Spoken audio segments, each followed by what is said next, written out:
اس دن کسی نے یہ مسئلہ پوچھا کہ مفتی صاحب مسلمان کے لیے ایک شادی کرنا افضل ہے یا 2 3 4 شادیاں کرنا افضل ہے؟ حضرت ابوبکر صدیق رضی اللہ تعالیٰ عنہ کی زندگی کو دیکھا جائے تو انہوں نے بھی 4 شادیاں کی تھی۔ حضرت عمر فاروق رضی اللہ تعالیٰ عنہ کی زندگی کو دیکھا جائے تو انہوں نے بھی 4 شادیاں کی تھی۔ حضرت عثمان غنی رضی اللہ تعالیٰ عنہ کی زندگی کو دیکھا جائے تو انہوں نے بھی 4 شادیاں کی تھی۔ حضرت علی کرم اللہ وجہہ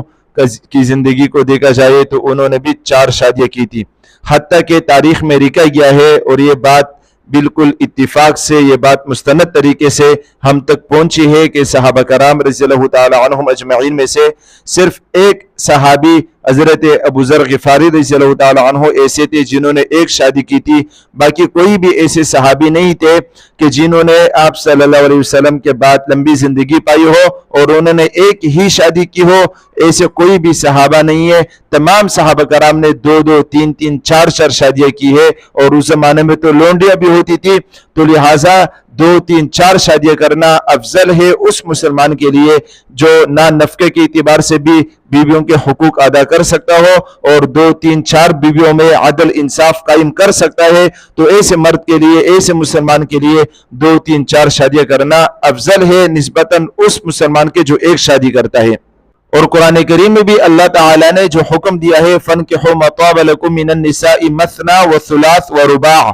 اللہ تعالیٰ نے ارشاد فرمایا کہ تم شادیاں کرو عورتوں میں سے جو تمہیں اچھی لگے، تو ان سے شادیاں کرو 2 2 3 3 4 4۔ اللہ تعالیٰ نے بھی یہی حکم دیا ہے۔ پھر آگے یہ حکم دیا ہے کہ اگر 2 3 میں عدل انصاف قائم نہیں کر سکتے ہو تو پھر 1 پر گزارا کرے۔ تو اللہ تعالیٰ کا بھی یہی حکم ہے کہ 2 2 3 3 4 4 شادیاں کرنی چاہیے۔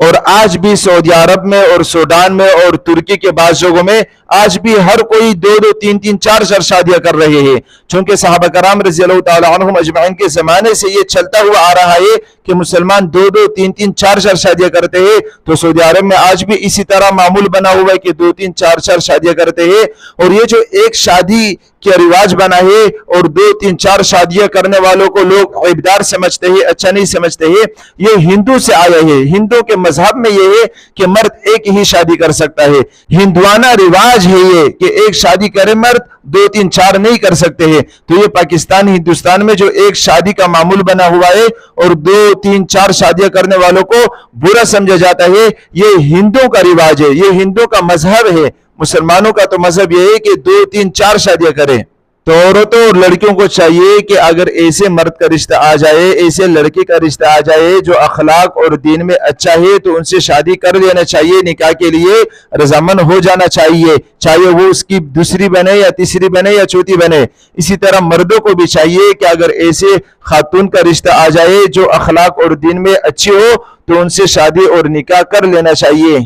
اور عورتوں کی تعداد مردوں سے زیادہ ہوتی ہے۔ آپ صلی اللہ علیہ وسلم نے ایک حدیث کا مفہوم میں فرمایا کہ جہنم میں میں نے سب سے زیادہ عورتوں کو دیکھا ہے، اور اسی طرح ایک دوسرے حدیث میں آپ صلی اللہ علیہ وسلم نے فرمایا کہ جنت میں بھی میں نے سب سے زیادہ عورتوں کو دیکھا ہے، کیونکہ عورتوں کی تعداد مردوں سے زیادہ ہوتی ہے، تو لہٰذا اللہ تعالیٰ نے بنایا یہ ایسے ہے۔